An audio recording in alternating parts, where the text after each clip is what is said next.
നേരത്തെ പറഞ്ഞ ഉറക്കത്തെക്കുറിച്ചല്ലേ? എന്താണ് ഉറക്കവുമായി ബന്ധപ്പെട്ട് ഇന്ന് ഡോക്ടർ സൗമ്യ സരീം പറയുന്നത് കേൾക്കാം. ഉറക്കശാസ്ത്രം.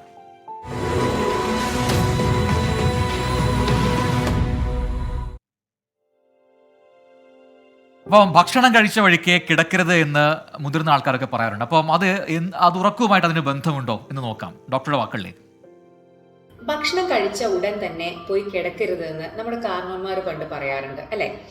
ആക്ച്വലി അതിന് വലിയൊരു സയന്റിഫിക് ബേസിസ് ഉണ്ട്. നമ്മൾ ഭക്ഷണം കഴിച്ച ഉടൻ തന്നെ പോയി കിടക്കുന്ന സമയത്ത് നമുക്ക് റിഫ്ലെക്സ്, അതായത് നമ്മൾ കഴിച്ച ഭക്ഷണം നമ്മുടെ അന്നനാളത്തിലൂടെ തിരിച്ച് മുകളിലേക്ക് തന്നെ വീണ്ടും കയറി വരാനുള്ള സാധ്യത വളരെ കൂടുതലാണ്.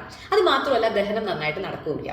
അപ്പോൾ ഞാൻ നിങ്ങൾക്ക് ഒരു ചെറിയ ടിപ്പ് പറഞ്ഞുതരാം. 3-2-1 റൂൾ എന്ന് പറയും. എന്താണ് 3-2-1 റൂൾ? നമ്മൾ ഭക്ഷണം അറ്റ്ലീസ്റ്റ് ഉറങ്ങുന്നതിന് 3 മണിക്കൂർ മുമ്പെങ്കിലും കഴിക്കണം.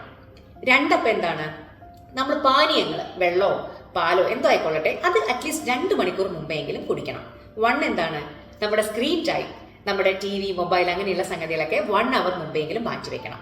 So 3-2-1 rule. 3 മണിക്കൂർ മുമ്പ് ഭക്ഷണം, 2 മണിക്കൂർ മുമ്പ് പാനീയങ്ങൾ, 1 മണിക്കൂർ മുമ്പെങ്കിലും complete screen time stopping. Okay, അപ്പോൾ ഇത് കംപ്ലീറ്റ് ആയിട്ട് നന്നായിട്ടൊന്ന് പാലിക്കാൻ പറ്റിക്കഴിഞ്ഞാൽ നല്ല ഉറക്കം ഗ്യാരണ്ടീഡ്. യെസ്, അപ്പോൾ 3-2-1 എന്ന് പറയുന്ന ഫോമുലയാണ് ഇന്ന് ഡോക്ടർ പറഞ്ഞത്. അത് ഒന്ന് ട്രൈ നോക്കുക, എന്താണ് മാറ്റങ്ങളെന്ന് അറിയിക്കുക.